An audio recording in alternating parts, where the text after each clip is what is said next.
Et salut à tous, j'espère que vous allez bien. Donc aujourd'hui on se retrouve en pleine semaine, puisque ce week-end j'ai pas réussi à faire fonctionner l'appareil photo. Donc pour le top 5 de mes lectures favorites depuis le début 2024.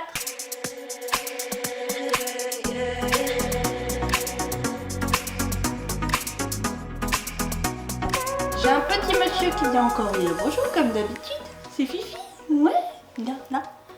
Là. Oh mon petit cœur. Moi aussi je t'aime. Tu me laisses faire la vidéo? Donc oui, l'année n'est pas terminée, mais on arrive quand même à la fin quasiment. Et j'ai lu une vingtaine de livres à peu près. Donc je me suis dit pourquoi pas faire le bilan sur mes 5 préférés pour le moment. Je vais vous le faire dans un ordre dégressif, du moins bien au mieux. Même si ils sont tous très bien vu que c'est mes préférés quoi. Donc en 5e position, et ils vécurent malheureux à jamais. Donc c'est le tome 2 de la saga Il était une fois un cœur brisé, donc de Stéphanie Gerber. Donc c'est un de Saxus, donc un petit bijou. Regardez-moi cette beauté.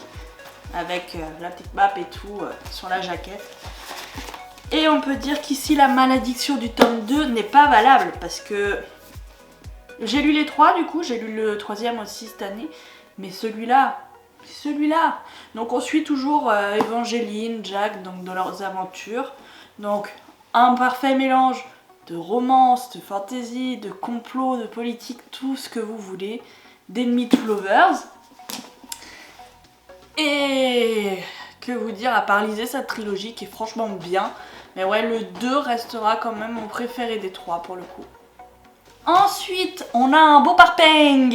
Donc le tome 2 encore, la malédiction, toujours pas valable. Donc le tome 2 du sang et la cendre, donc un royaume de chair et de feu, donc de Jennifer...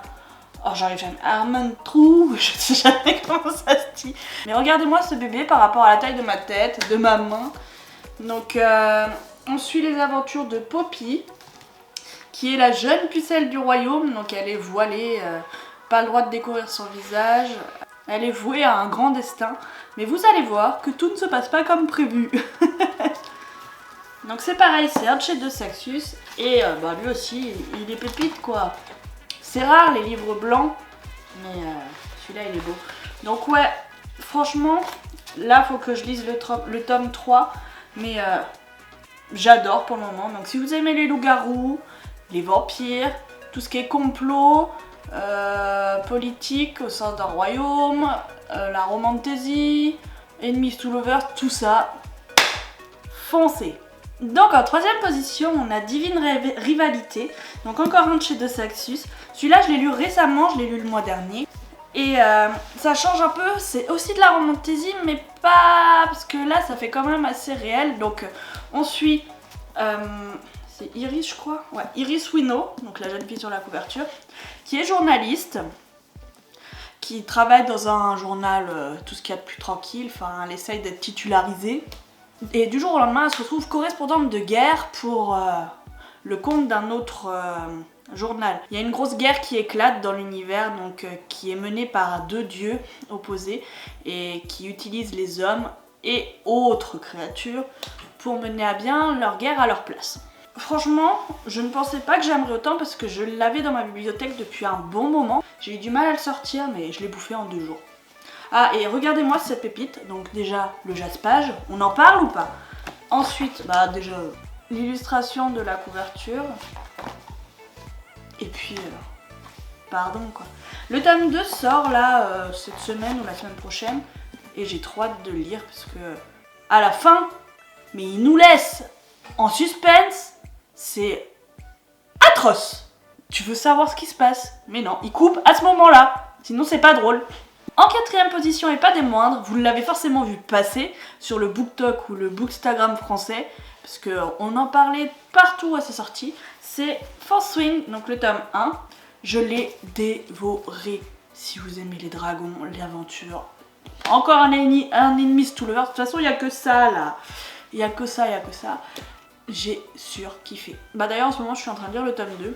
Ouais, j'ai adoré. Et pareil, c'est pas un de Saxus celui-là, mais enfin, je pense que c'est un de mes plus beaux livres de ma bibliothèque. Donc tu vois, À chaque extrémité, tu as une illustration différente. La couverture, pardon, pour une fois, même derrière, il y a quelque chose.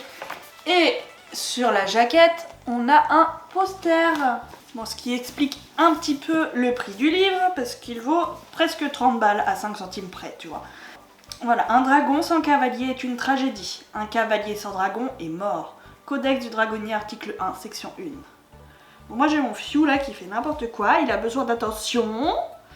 T'as besoin d'attention? Qu'est-ce que tu veux? Oui, on reste là si tu veux. Donc ouais, franchement, très belle découverte.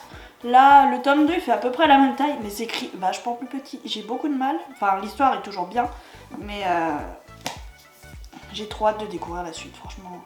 Et Xaden, pardon, mais Xaden quoi. Et puis, les deux dragons, si vous l'avez lu, vous savez de qui je parle. Des pépitas. Bon, tu me laisses tranquille ou pas? Ou tu restes là? Parce que là, j'ai la dernière pépitas à présenter. Et pas des moindres. Bon oui, j'ai la dernière pépitas à présenter. Qu'est-ce que tu fais? Mon qu'est-ce que tu fais toi? Qu'est-ce que tu fais? Bon, faut que je vous le présente avec le chat.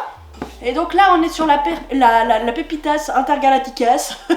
Bah, vous connaissez mon amour pour Akotar. Aka la vidéo de la semaine dernière, Sarah Jimas quoi. Et donc là j'ai lu le tome 4 d'Akotar. Et waouh, j'ai pris une claque intersidérale. Il y a beaucoup de cul dans ce livre, énormément de cul. Mais outre ça, il y a quand même une histoire. Hein. C'est pas un livre axé que sur ça. Et heureusement, parce que je pense que j'aurais pas kiffé. Mais là, dans le tome 4, on suit l'histoire de Nesta. Donc c'est la sœur de Fer qui est dans la première trilogie d'Akotar. Enfin, c'est la suite, mais on suit un autre personnage. Il veut pas me lâcher, c'est pas grave. Et franchement, il m'a retourné le cerveau. C'est le dernier là de ceux que j'ai lu que je vous présente. Mais il m'a retourné la tête ce bouquin. C'est trop bien. Et c'est là que je vois que Sarah Jimas est trop douée.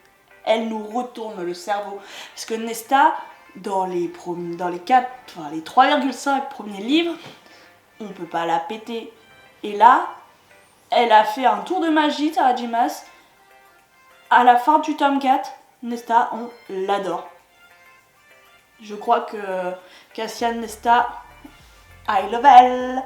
I love elle. Mon fion, s'il te plaît. Non, tu veux rester là? Tu veux rester avec maman? Tu veux rester là? Non. Non, ils s'en foutent. Hein. Donc ouais, franchement, je vais me répéter, mais allez lire Akotar. D'ailleurs, j'ai lu Keleana le tome 1. J'ai kiffé. J'ai kiffé, j'ai kiffé, j'ai kiffé. Bref, franchement, allez-y, les yeux fermés. Les 4,5 tomes, c'est qu'il y a 5 tomes, mais il y en a un que c'est le 3,5. Mais allez-y, les yeux fermés. Vous ne sortirez que grandi. Bon alors, dites-moi en commentaire si vous êtes d'accord avec ma sélection. Parce que je peux comprendre qu'il y ait des avis divergents. Rien qu'avec Force Wing, je sais que c'était soit on adore, soit on n'adore pas. Enfin, soit on adore, soit on n'aime pas. Mais pour les autres, je sais pas, j'ai pas lu... Enfin, j'essaye de pas trop me spoiler, du coup, voilà. Donc dites-moi en commentaire si vous êtes d'accord, s'il y en a que vous avez déjà lu ou pas.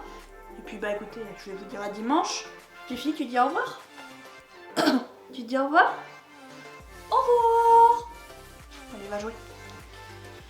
Et si cette vidéo vous a plu, je vous invite à lâcher un pouce bleu, vous abonner, et puis bah on se dit à dimanche.